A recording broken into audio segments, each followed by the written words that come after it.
কিছুদিন আগে এই ঘটনার 2 দিন আগে আমি গেছি এই বাড়িতে যাইয়া ফল পাকড়া আম কাঁঠাল নিয়ে খাওয়াইয়া আইছি পর খাইয়ার পর আমি শনিবার গেছি আইয়ের পর আমি রবিবার 10টার দিকে আইছি পর আর মায় কইতে আছে বাবা আনমের জামাই 3 লাখ টাকা যৌতুক চায়।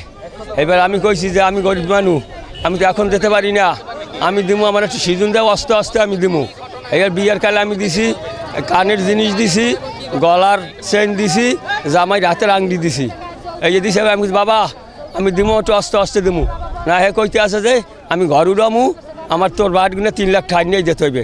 এই তো জোর জবরদস্ত করিয়া আমার মাইয়ারে উপরে অত্যাচার করে।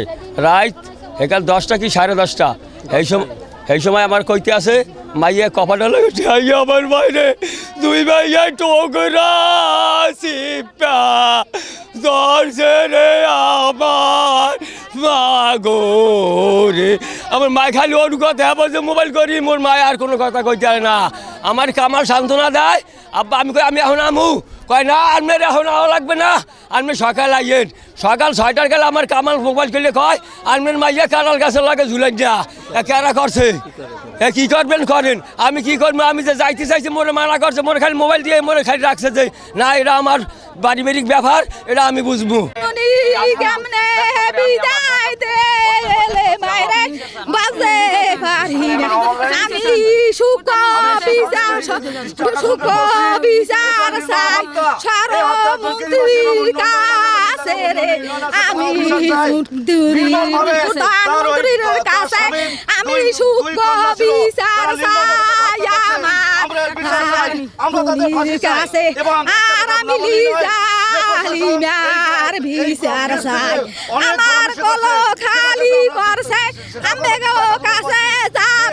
বাংলা কিউআর, যেখানে নগদ পেমেন্ট সেখানে।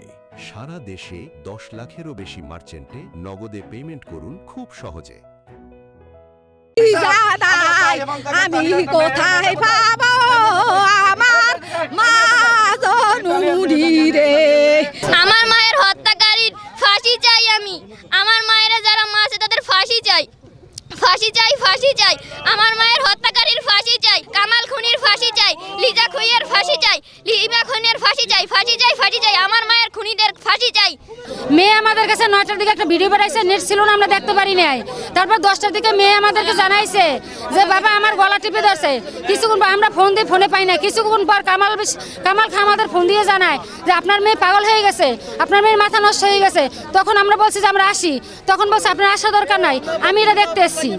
তা এরপরে আমরা ফোন দিয়ে আগে ফোনে আর পাইতেছি না, এরপর করতে আমাকে অনেক রাত পর্যন্ত নেছে, মানে আমাকে যাওয়ার মতো কোনো বলছে যে আপনার আসার দরকার নেই, আমি দেখতেছি। তখন সকাল 6টার দিকে আমাদের ফোন দিয়ে বলে আপনার মেয়ে ঝুলন্ত অবস্থা, আপনি কি কাঁঠাল গাছে ঝুলে আপনার মেয়ে কি করবেন করেন।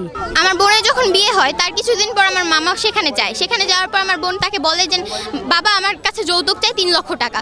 তারপর আমার মামা হলো যে দরিদ্র মানুষ, সে বলছে দেন মা আমি কিছু দেখতেছি। তার কিছুদিন পর আমার মামা যায়, তারপরে একই কথা বলতেছে সিজন আসলে আমি তোকে দেবো।